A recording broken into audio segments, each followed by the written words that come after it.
Hey hometown, Cindy Overton here. This training today is all about the purchase agreement. It's a little more technical, but it's very informative. It helps you understand the purchase agreement so you can better explain and educate your client. Thanks.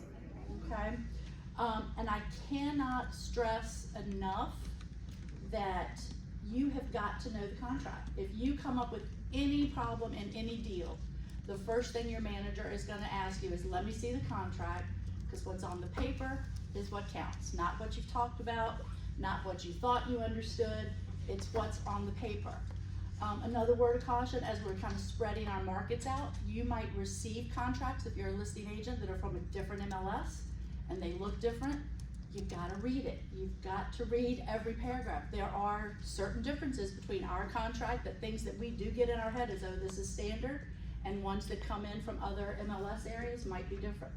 So if you are brand new, or even if you are not, read the contract. If you are a brand new agent and you're thinking, what am I going to do to fill my days? I've got 100 people in my database, I've already called them 4 times. Get all the documents out, read them, go to your manager with questions. I also encourage you as a new agent, once a week, practice filling it out. You may leave here today and I'm going to give you some good little cheat sheet notes that you should keep on hand that you can reference, but you're going to forget. If you go a month or more without writing a contract, you're going to forget. So put it in your daily time blocking, once a week, you pick a listing in MLS, get with the loan officer if you've got questions about that, and get information from them, and put a contract together. Just practice it every week. Your manager will help you at 7 o'clock on a Friday night, but they are not going to be thrilled if you have not come to class, have not practiced, and have not come to them with questions before 7 o'clock on a Friday night. So practice is going to help you a lot. The first page I gave you is another reference, kind of a checklist. All of this is in your office. It's also stored in transaction desk, and I put some little notes up here at the top. You can access the whole contract package in transaction desk, and I told you how to do that. This is one of the first forms that comes up. It's a sales file checklist. It lists all the different forms. I've put little notes on here about you always have to have such and such form with the purchase agreement, and some are only if applicable. 2 things I want to point out: the residential property disclosure and the lead-based paint. If you are representing the buyer, which you would be if you're filling out the purchase agreement, those forms technically aren't provided by the seller. All the time I see new agents just doing the whole purchase package, and they have their client sign blank property disclosures and blank lead-based paint. Don't do that, because even though 99% of the time there's nothing disclosed on that form, you want your client to sign the disclosure of information provided by the seller, okay? The listing agent should attach that to the listing. If they haven't, you need to ask them for it, okay? So keep that as a handy reference.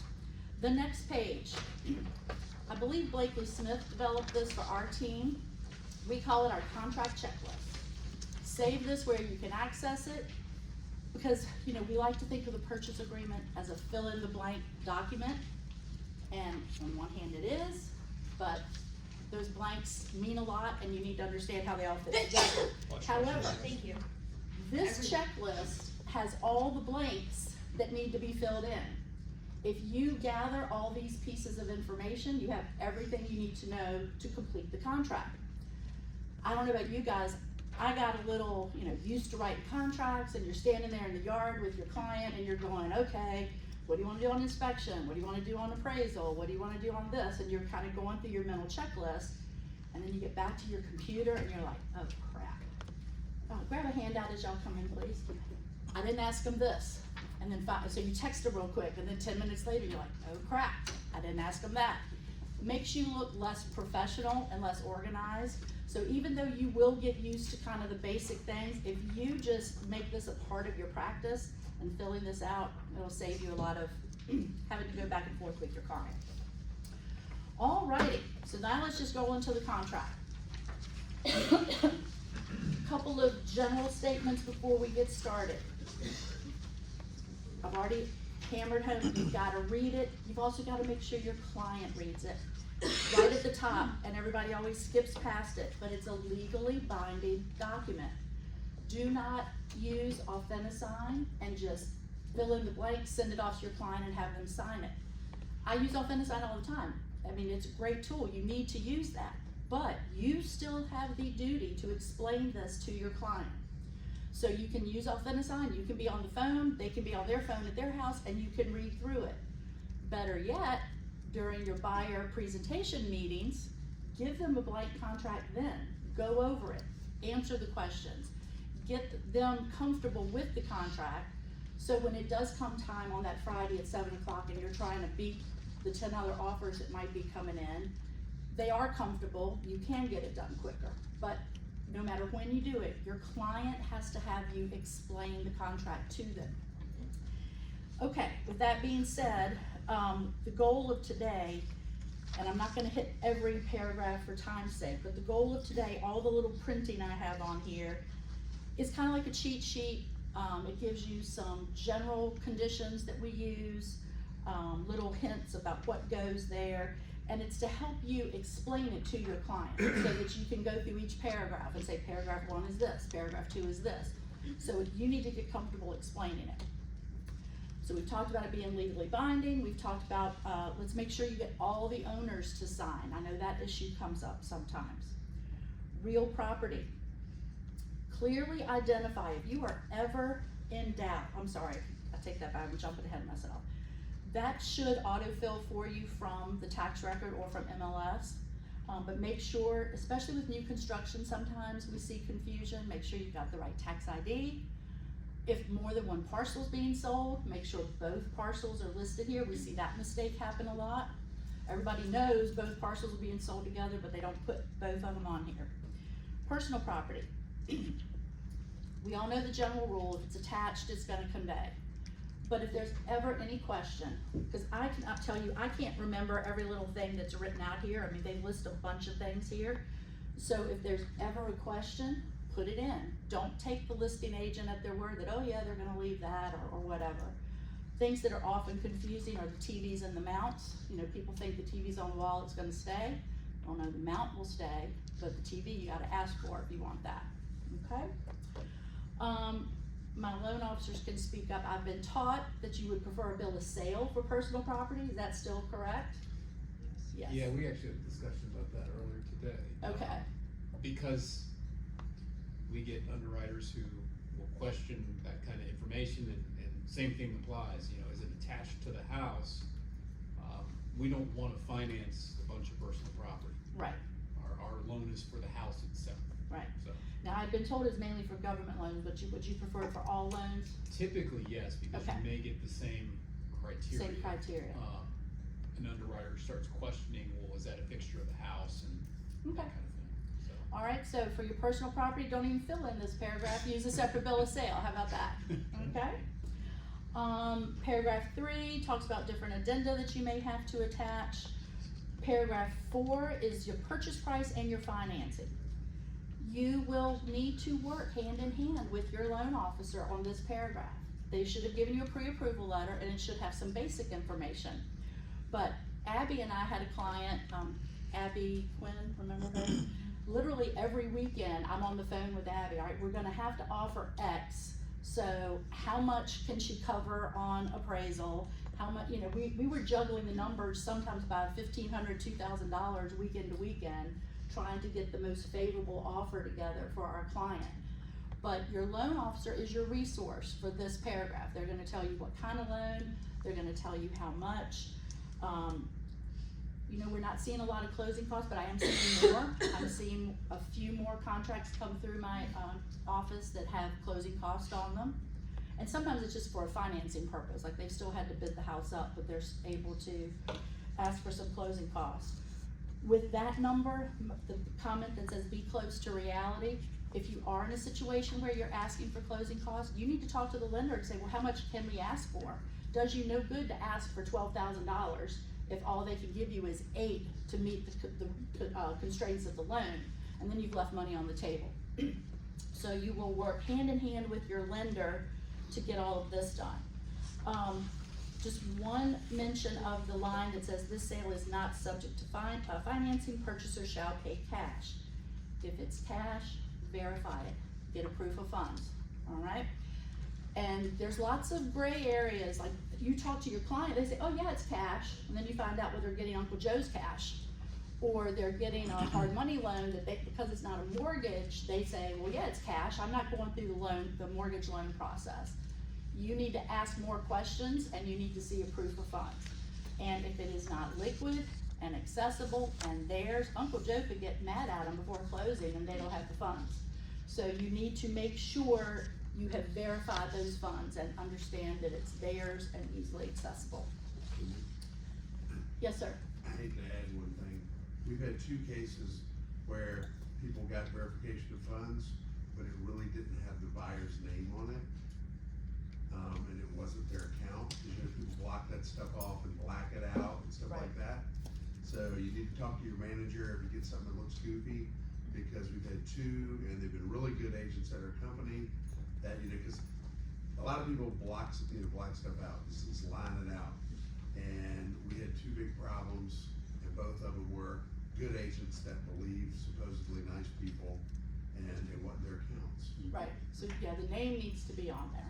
And if there's more than one person and you're only talking to one of them, I would think that's something you want to track down as well. So, all right. Appraisal. This paragraph seems really straightforward. You just say it's subject to appraisal or not.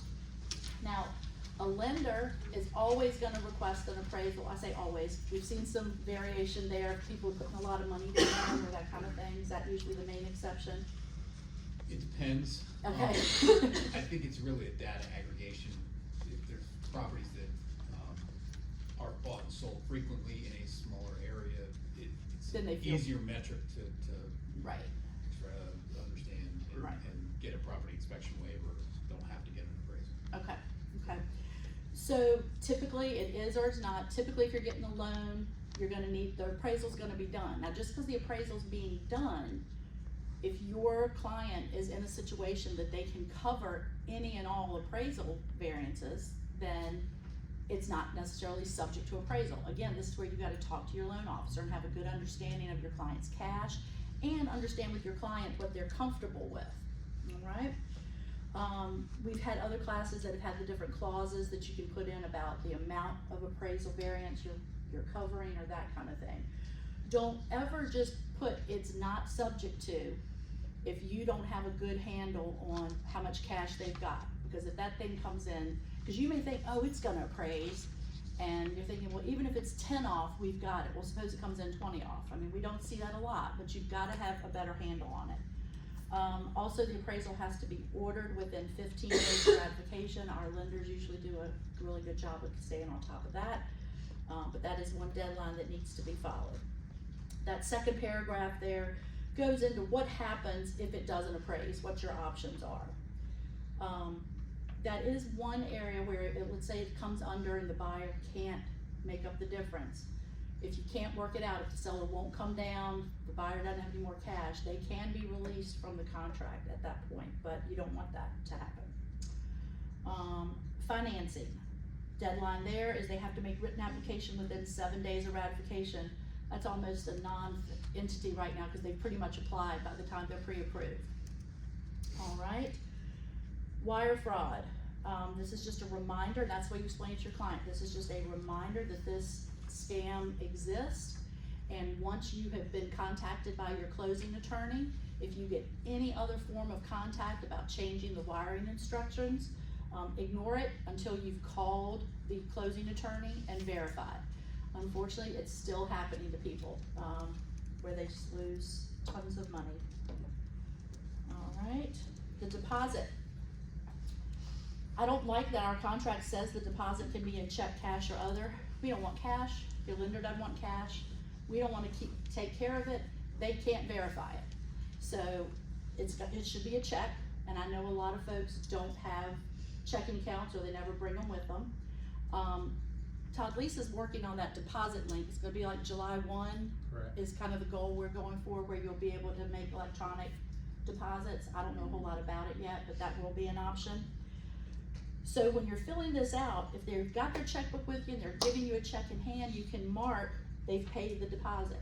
If they have not put it in your hot little hand, you need to mark the other one, will pay, and in so many days. Regardless which box you've checked, whichever date is governing, once we've received it, it's gotta be in the bank within 5 days. So we don't want it sitting on the dashboard of your car until 5 p.m. on day 4. Get it into your ASC right away. When you turn the contract in, turn it in.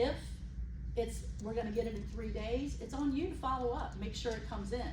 Because technically, your client's in default if they don't get the deposit in by the time that the contract says, all right? Cindy, Mm-hmm. if it's going to an attorney or a builder or whatever, it's on you to make sure it gets there as well. Don't just think, oh, well, we're not holding it, I don't need to worry about it. So you follow up and make sure that that deposit is made wherever it needs to go. Yep, good reminder. All right, let's turn the page. Paragraph 9, settlement and possession. Most of y'all know in Virginia we have separate closings, seller and buyer close separately, so the buyer here gets to choose who their attorney is. We recommend MG Law. Typically, we're still seeing 30 to 45 days, but I know a lot of lenders have been able to get them done quicker, especially when they've had buyers that have been looking for so long and they've basically through the process just waiting to find the property. So that's another question you have with your lender when you're making your offer. Can we do it in 30 days? Or if is it still sometimes held up with like USDA? Does that sometimes cause a timeline hold up? It hasn't been only because the volume's not there. Okay, That is a constraint when volume is high. okay. The reason that would be a holdup is for those of you that aren't familiar with USDA financing, we get the full clear to close loan approval and then it has to go to USDA, and that turn time can vary. Even on, bad or high volume times, it can be 5 to 7 days. So that means that we need to get through our entire process before that 5 to 7 day clock starts. Mm-hmm. So, yeah, just to clarify why that loan type might take a little longer than others. Thank you. So yeah, again, before you write your offer, check in with your lender, all right? The difference between these two boxes, it's kind of, I say it's a personal preference. I'll tell you what the differences are between them. If you mark the first box, to me that kind of favors the buyer a little bit because it says we're gonna close on this date or a reasonable time thereafter if we're making a diligent effort to get to closing. The other one kind of protects the seller a little bit for something going crazy with the deal. It says we're gonna close on this date, and if it doesn't occur within 10 days of this date, the party that is willing and able to close can terminate the agreement. It doesn't say that the agreement terminates, but it says that they can. We've had to deal with that, Rodney and I've had to help a lot of folks with that, where the seller just kind of left holding the bag, like something's gone wrong, and every Friday they're told, oh, it's gonna be next week, oh, it's gonna be next week. Next thing you know, the seller's been hanging in there 20 or 30 days past the original closing date, and they're kind of fed up. So if you mark that first one, it's a little, who says what's reasonable? You're gonna have to hire a lawyer, go to court to say what's reasonable? I don't know.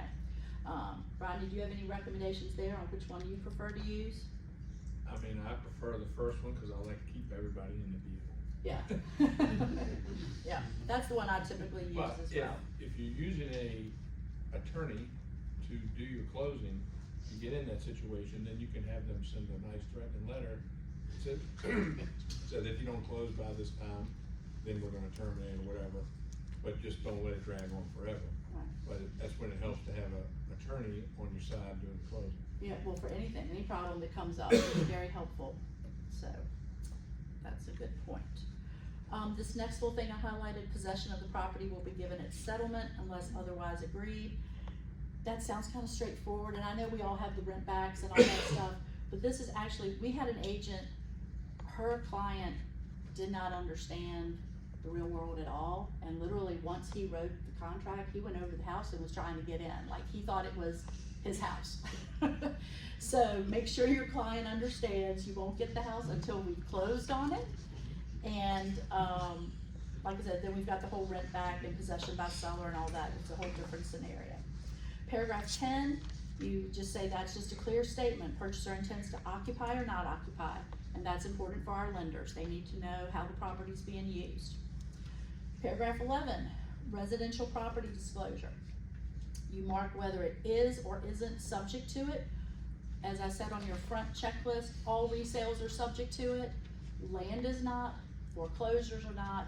Some estates, and for the way I interpret it, is it's an estate that's being court ordered. If you've just got somebody selling mom and dad's house, that's not an estate, even though we think of it that way.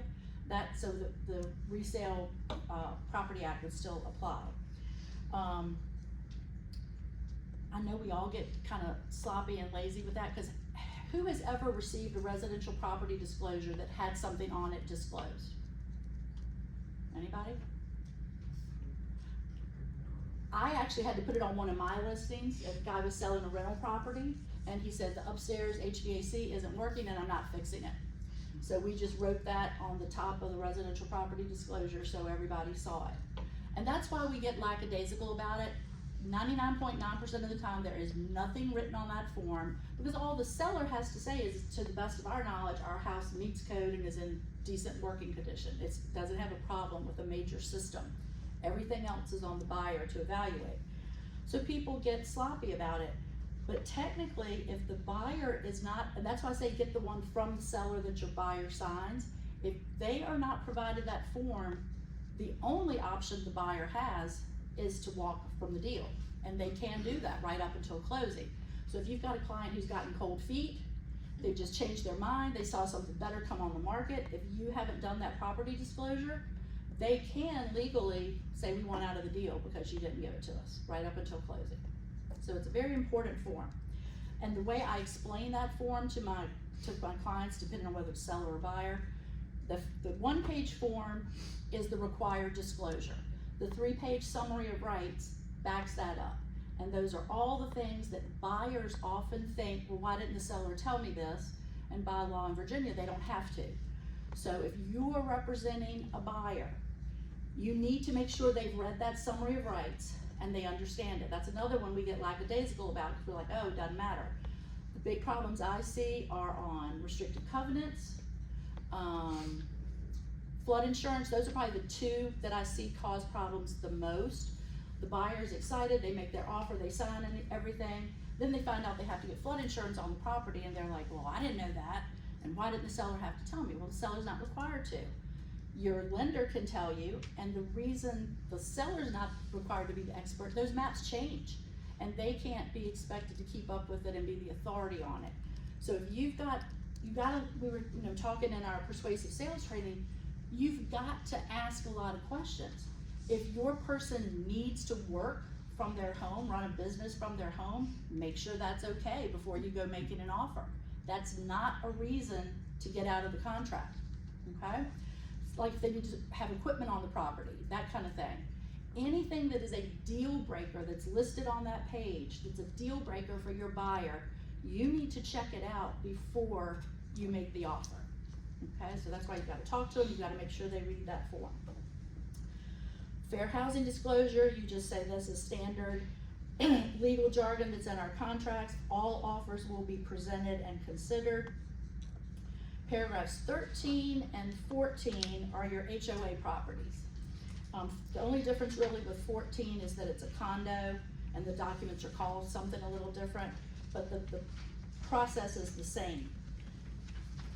Your job, what's critical for you to remember is your timelines, okay? So if you mark whether or not it is or is not in a property owner, a homeowner association, it's on the seller and the listing agent to provide an up-to-date packet. They can't hand you the copy of the one that they got when they closed. They may give that to you to reference, but that is not the official one. You have to get a new updated copy because things could have changed since they received that one.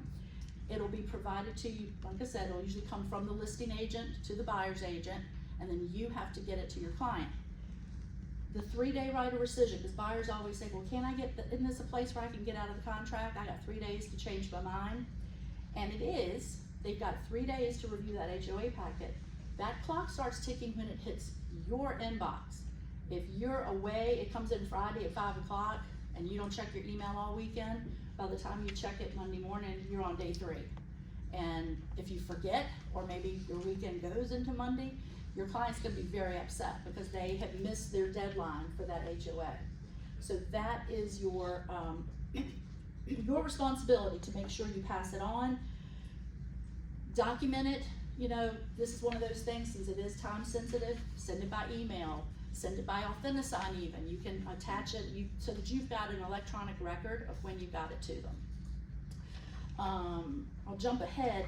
Something I got lucky, but I almost learned it the hard way.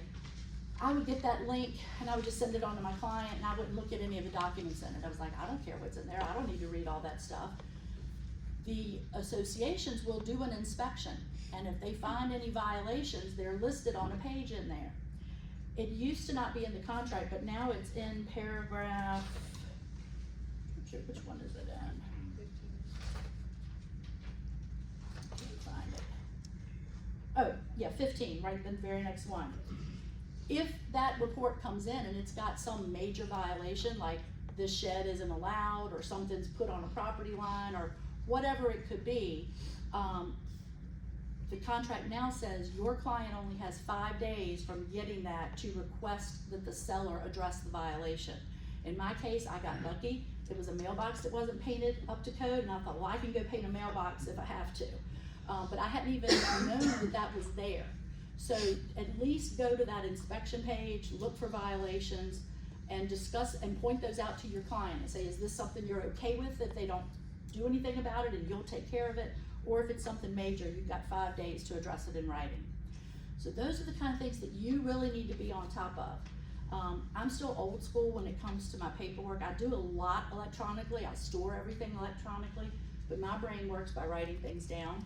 So I still sometimes have that folder with all my dates written on the outside of the folder. You know, what's my inspection time period? When did I get the HOA? Have some way to track it so that you can not miss any of those important deadlines. All right, so that's kind of 13, 14, 15. Inspection. We've done whole classes on different things with inspection, so I'm not going to get into any of that, other than pointing out deadlines. You're still seeing some people waive it. You need to understand that risk and explain it to your client, okay? I'm dealing with a little lady right now, and she really had no option. She only had one property that she could even afford. It was a little condo, and we knew to get it we were gonna have to waive the inspection. And she understood that, but she just wasn't real happy about it. And of course, it's a 20-year-old condo. As soon as she gets in there, you know, there's a leaky faucet, there's this, there's that, and she's feeling a little overwhelmed. But I just told her, you know, I'm sorry, we did the best we could when we were walking through, checking things out, but the reality is if she was gonna get that property, the only way she was gonna get it was to offer the price she did and to waive the inspection, because that's what every other offer was doing as well. But do make sure they understand the significance of waiving an inspection. If you select an inspection period, this all should be covered in your buyer presentation as well, and I believe Kevin talked about that when he did that class and did a really good job with that. Educate your client, set the right expectation. You're gonna get the question again, well, isn't this a place I can get out of the contract? We are not in the business of getting people out of contracts. We wanna keep people in contracts. So make sure they understand, make sure they can't ask for anything cosmetic. Just because something's old, if it's working, it's fine. You know, you see that all the time. The HVAC's 20 years old and they want it evaluated and maybe even replaced or fixed or whatever. If it's working on the day of inspection, that's not a defect. You know, use some of your lines that you've learned about anything we find we can fix. We can either get it repaired, we can ask for a credit, whatever the situation may be. So educate them up front on what to expect on the home inspection. And I learned a bunch of stuff when Kevin was doing that class on how we can get more educated of what to look for when we're at our showings. So we can kind of look at some of the big things and figure that out. Again, your critical role here is the deadlines, all right? And that's what that second full paragraph down says. You can either put, we're going to have our reports to you so many days after ratification. standard, people are doing it 10 to 15 days. In really busy times, you almost have to do 15 just because you can't get anybody booked. But it's typically 10 to 15, it can be less. Or you can use the second one says, or we're gonna have it done by this date and time. And I think Rodney had said he liked that because then there was no question. Like if you said, we're gonna be done by Thursday at 5 p.m., the thing you have to be aware is, if you negotiate this off, like maybe when you make it, the 15th at 5 p.m. is 2 weeks out, maybe when you make your offer, but if you negotiate back and forth for 2, 3, 4 days and don't change that date, you've now lost that time, so now you've only got 10 days to do it. So you may have to update that as you go along in the negotiation process. If you do the X number of days after, that is more fluid, just make note of it and make sure you don't miss it. The other key things there, notice the things highlighted in purple. There's 3 things you provide: the inspection report, cost of repairs, and the written repair request. The problem we've talked about that we run into is you get inspectors who don't want to put a dollar number on there. You've got to have a dollar. You've got to have a dollar number, so talk to your inspectors about that. Or you may need to get other inspectors in, like you may need to get a roofer or an HVAC guy.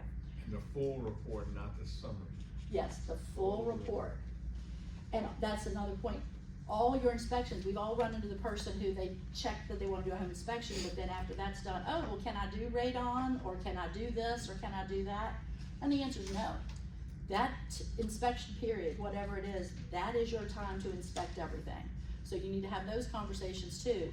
Any and everything they want checked out has to be done during that period. Okay.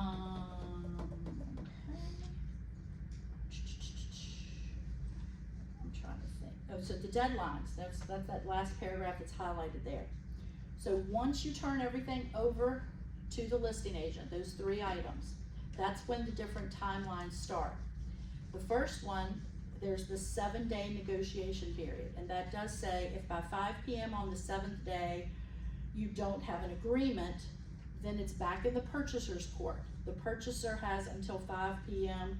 on the 2nd day after that to either accept the seller's last offer, or if they really can't come to terms, to get out of the contract. So that is a place where the buyer can get out if you can't come to terms. But if you miss those deadlines, then they've waived they've waived all the things they were asking for, and it just moves ahead. Okay. Shoot, there's something that popped in my head about that. Maybe it'll come back. All right. That optional paragraph, does anybody really use that? I have found that like sellers don't really like it, so I don't even know if it gets used much. I think it's a good idea to check the box is not applicable if you're not gonna use it, because that way it brings the buyer's attention to it, Okay. that this is not applying. Yep. And as you read that paragraph, it's basically, it's sort of a modified as is. It says we're gonna do, if it's applicable, it says we're going to, do our inspection and we won't ask for repairs, but we're gonna walk instead. Then it does say if you do, you can check that box, and still if like everybody wants to stay in the deal, you can submit a repair request. But if you do that, then your option to get out of the contract goes away. Just make sure the seller has the utilities on. We've got lots of classes on home inspection out on YouTube as well. I mean, this is just hitting the very tip of the iceberg with inspections there. All right, the default paragraph. I tend to breeze through that with my client, but I do make them aware. It's again kind of hammering home that this is a legal agreement, and if it says if either party defaults, the defaulting party shall be liable for the brokerage fees set forth, and yeah. So basically that's where you kind of let them know that defaulting is a big deal. Like, we all know in reality it doesn't happen a whole lot, that lawsuits come about because that's just more costly. Usually the seller needs to sell their house and they don't want to deal with it, but they could be asked to give up their deposit for sure. So if somebody's made a big deposit, they don't want to do that. So just, I always kind of tell them what the risks are or what the possible penalties are, but I say, but we're not gonna have that situation. We're gonna write on houses that you want, and we're gonna make our deals work. Paragraph 18 is just a legal disclosure that says, once again, the buyer can choose their settlement agent. Rodney and I already touched on, we both think having an attorney it doesn't cost that much more. And if you run into any problems, you've got that attorney there who can write letters, make phone calls. A lot of title companies, they'll tell you they have an attorney, but I've never had one be of any help when a problem's come up in a transaction. They aren't really available. So I would advise you recommend an attorney to your client. Paragraph 19, it says, first it talks about how the seller authorizes the settlement agent to share the commission with the selling agent. And,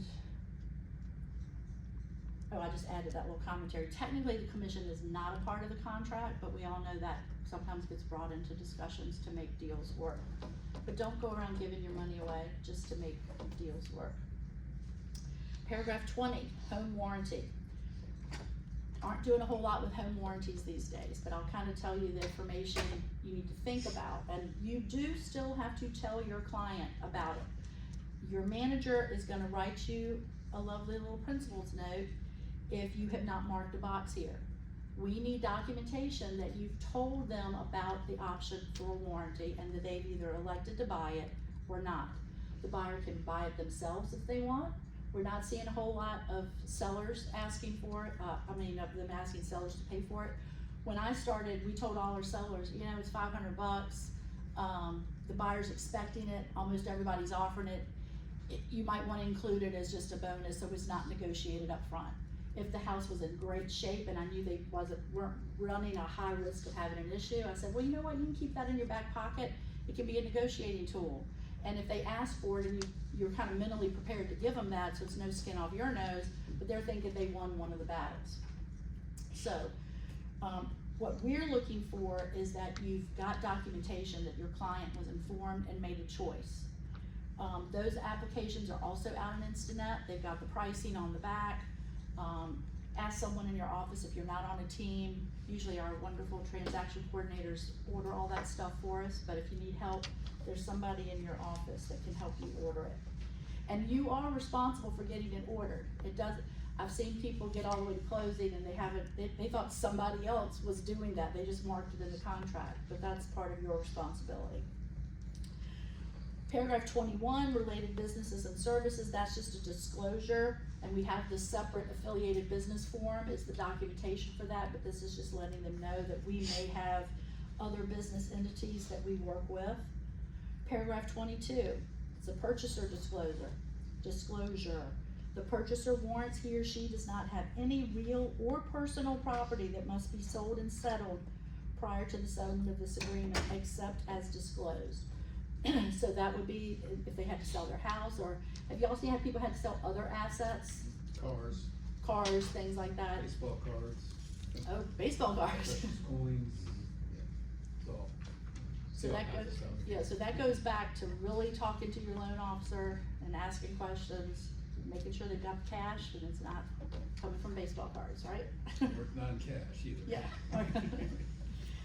All right, paragraph 23. Additional terms.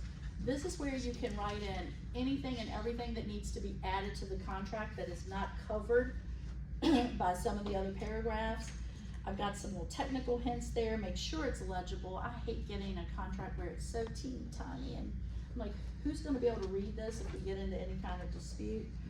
I haven't given you full clauses here. We've got a whole nother class on clauses, but this is where you can put things like inspection for informational purposes only. You never just put that phrase. You've got the whole thing following behind it, what's gonna happen if it doesn't meet the buyer standards.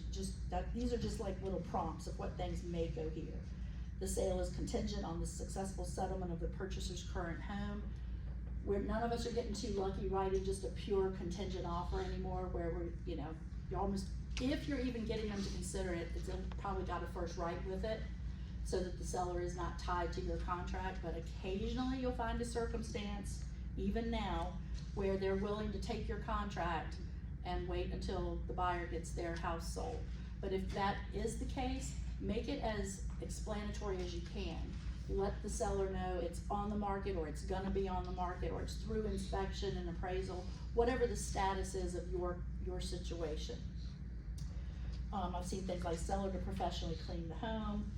Just remember what we talk about in the clause, guys. Try to make it an if-then. If it's something that's a deal breaker, don't just put the what in there. Put what's gonna happen if it's not done by a certain date or whatever, so that you can have something to stand on to resolve it if a problem comes up. Paragraph 24. It's a bunch of standard provisions. I usually just roll through these with my client with pretty simple explanations. If you run into a client that has tons of detailed questions, or you run across a client who wants to rewrite our contract, which happens sometimes, that's when you refer them to an attorney. We need to remember we're not attorneys, we're not tax accountants. They start asking you about capital gains and all that. I don't care if you think you know, refer that to an accountant, help them find somebody to ask those questions. But these different paragraphs, you just wanna give brief explanations to make sure they're aware of them.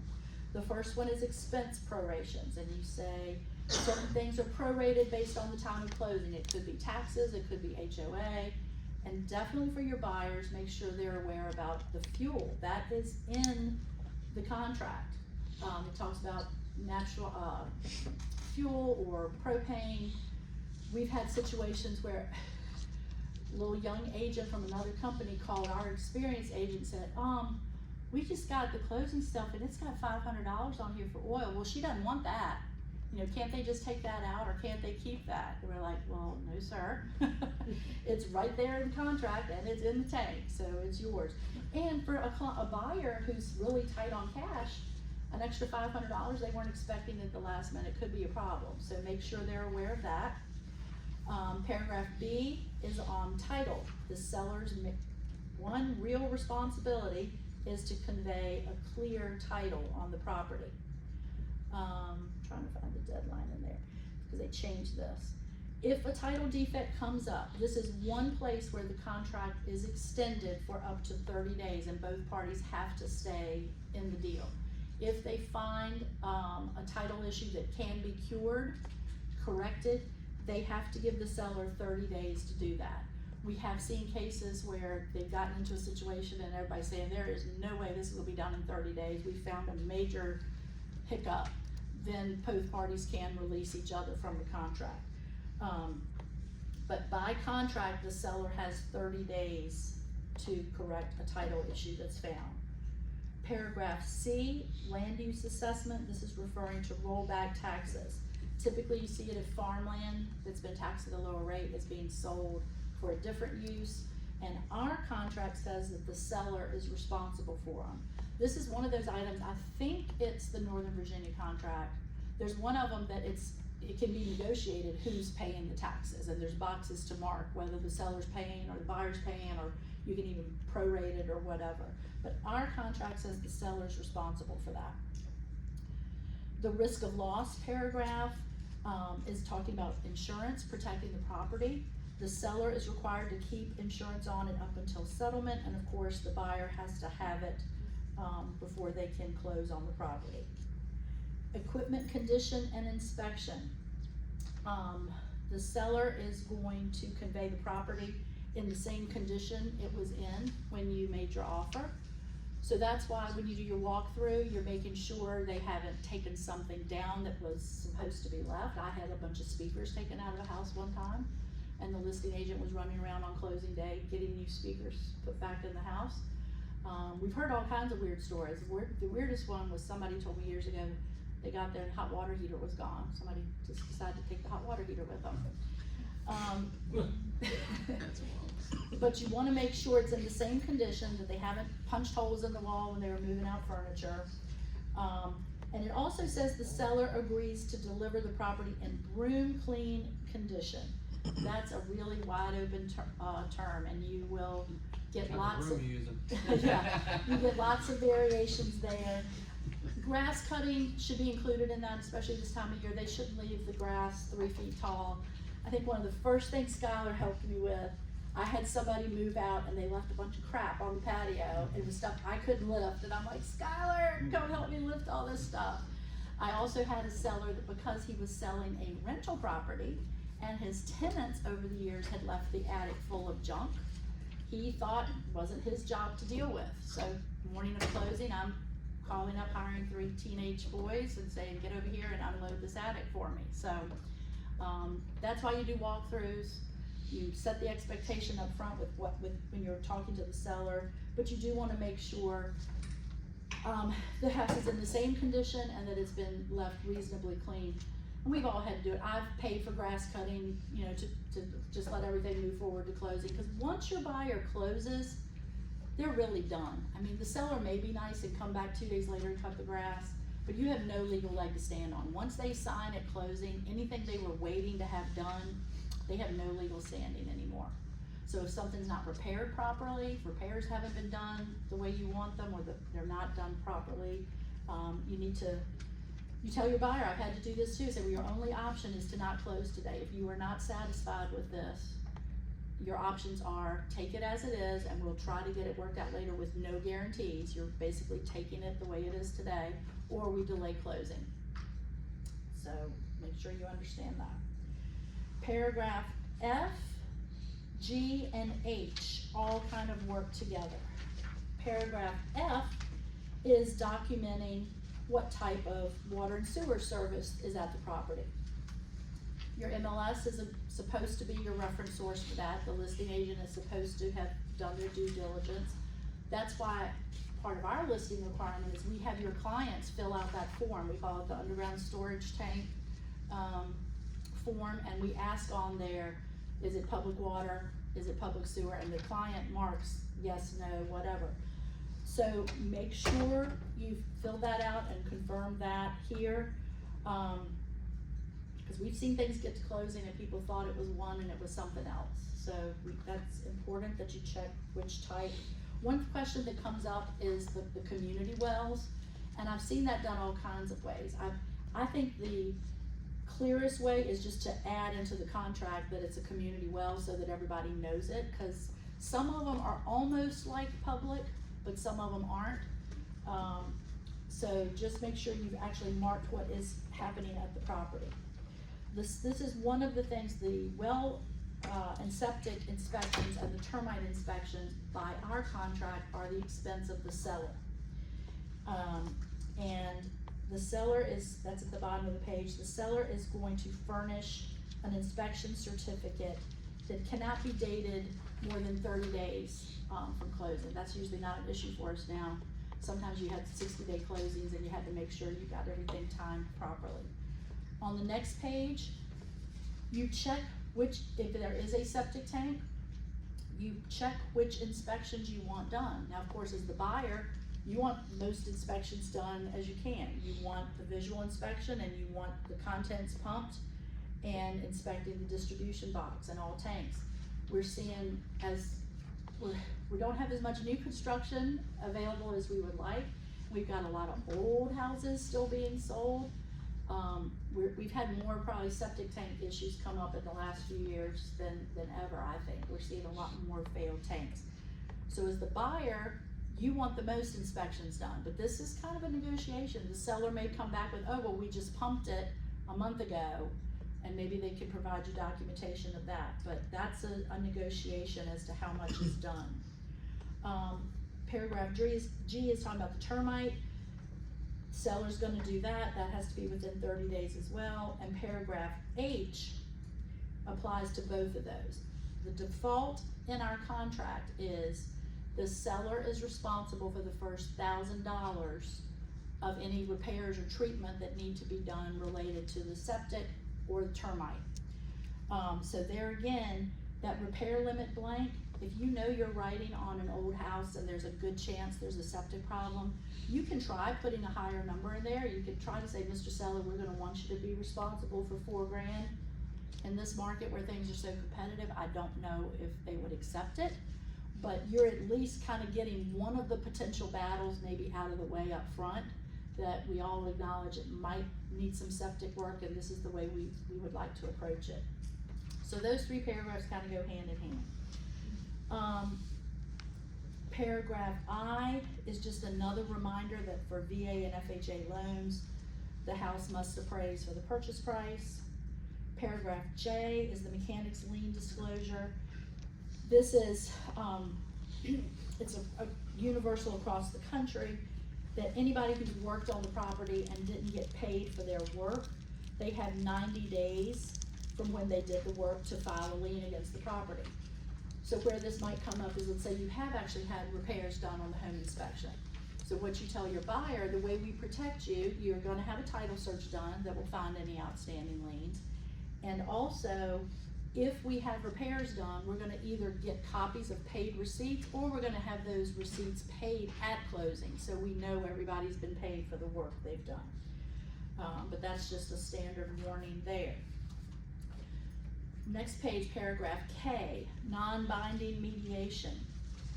People kind of read this and they think it's nothing. It's like everybody sitting around campfire just talking about a problem. Mediation is a legal process. It takes time. It costs money. It's just different than an actual lawsuit. And this just says, we all agree we will at least try mediation if we come up with an issue before closing. Paragraph L reminds you that this is the written agreement and the entire agreement between buyer and seller.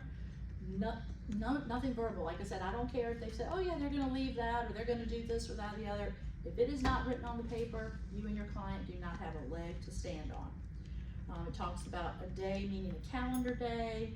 The first day is the day after. It's what starts any time periods that are referenced.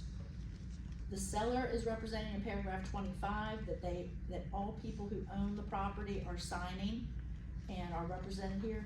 Believe it or not, we've had weird things happen. We've had parents try to sell their kids' homes when they're out of the country. We've had divorce situations. Yeah, they're like, oh, I'm the only one that owns it, when really they both own it. So the seller is acknowledging that all owners are signing. Paragraph 26 is just everyone giving their okay with electronic signatures. Paragraph 27, the acceptance date. This agreement becomes legally binding only upon ratification and delivery. Do not forget that. It cannot sit in your inbox with the final initial on it. If you do not get the fully executed copy back to the other party, it is not technically ratified. And all these things I'm telling you, it's not a problem until it's a problem. If everybody wants the deal to work, it's gonna work, they're not gonna care. But if they are looking for a way out and you haven't gotten a final initial by this date, then they can say, well, technically we're not ratified and now we don't wanna move forward. So you need to get everything done, you need to get it delivered, and if that date changes, we all know sometimes you're reviewing something late at night and you think, I had this happen, me and the other agent, it was one of those nights where Instinet was not working, and she's going, I can't get through, can you get through, and all this stuff, and so we had like a 10 p.m., and we were going back and forth, and it finally got through to everybody like at 10:02, and she was like, Cindy, we gotta do it again. And I'm like, do we? You know, it's 10:02. And she's like, I would feel better with my seller if we change it to like midnight and we circulate this one more time. And I was like, okay. So that's what we did. So people have gotten out of contracts for weirder reasons. All right. Get delivery done ASAP. I think that's it. I hope you're not asleep. What questions do you have? I made it in under an hour, 1:55. So do you have any questions, or you experienced agents, anything I missed you want to share, please do. I want something. Yes. For inspection, I know we get a lot of contract signs, like you said, at 10, 11 o'clock at night. As far as if we do like a 10-day inspection period, does that clock start on the date everything was signed off on at 10 p.m. or does it start the next day, or how do we kind of figure The that next out? day. Next day? Yeah. Okay. Yeah. So if you sign it up to midnight on the 1st, your day 1 is the 2nd. Perfect. Yep. Oh, and that reminds, that's what I wanted to say about the home inspection paragraph. like I said, we are not in the business of trying to help people get out of contracts. But if you're in an HOA community, and we've had this happen, where the market's moving so quickly, people get their offer accepted and then another one comes on they like better. We've had people use the HOA paragraph to get out of a contract. And they can legally do that. I think it's kind of crappy, but they've either just gotten cold feet, or whatever. So when you're negotiating a home inspection, if you are not coming to terms, we've had people ask for these crazy inspection addendums, and then that, cause they know, well, that HOA package, it may not be delivered till a few days before closing sometimes, cause sometimes those things take forever. So if you're doing a 30-day close, you might get your inspection, or you're trying to get your inspection done within 15 days, 15 to 20 days by the time you've negotiated it, and then they know that the HOA package is coming. Even though we don't like it, if you know they're trying to get out of the contract and that they've got an out with the HOA paragraph, I tell people you almost make saving your seller time, just cutting them loose. It's like, we're not coming to terms here, and if we don't make them happy here, they're just gonna say they wanna get out of it in a week from now. So, that's just kind of a practical thing that you'll deal with. Yes, sir? One thing in some very competitive situations I've seen is where buyer's agents have written in that their clients waive the right to rescind it or to terminate the contract based on the homeowners association packet, and that's illegal. That's illegal. That's correct. You cannot waive that right. Yep, that you cannot give that away. Thank you. How about, do you have to get in writing from your, I guess, buyer that they're okay with HOA? It's, You know, it's not comments? required, but it's a good idea, and there are actually forms in Instanet that you can have people sign. You can have them sign it when you deliver it to them. And I do see some people do an addendum like home inspection, contingency's been satisfied. So you can do that, it's not really required. I don't see it a whole lot. Do you, Dean? I know relocation companies require that to be done, so Yeah, it's sort of a pain in the neck for everybody to do it, but it's probably not a bad idea. right. Abby? I just wanted to add on the HOA stuff, so a lot of times, like, we might know if there are HOA dues and kind of factor that into the buyer's monthly payment, but we're not familiar, and a lot of information is not available as far as what prorated dues or fees are owed at closing. And we have had circumstances where there might be a couple $100 fee that's owed at closing, and we don't find out about it until, you know, our closing department is balancing with the settlement company. They have those HOA figures, and the buyer's like, wait a minute, what happened here? And so, reading through that packet with your buyer, if you wanna let your lender know, if you notice something that needs to be added, that's fine too, but not even asking for that, but just making your buyer aware that that packet is gonna tell them what is required and what's owed that they might not have been aware of prior to entering into the contract.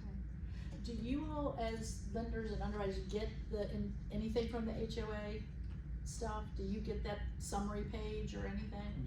We You don't don't? typically, we see the fees when we're balancing with the settlement company, and as you guys know, that's, you know, supposed to be within 3 days of closing. When that CD is balanced, it's not oftentimes balanced until down to the very end. And Right. so if there is a surprise in what the HOA is collecting, the buyer is finding out at the very, very end.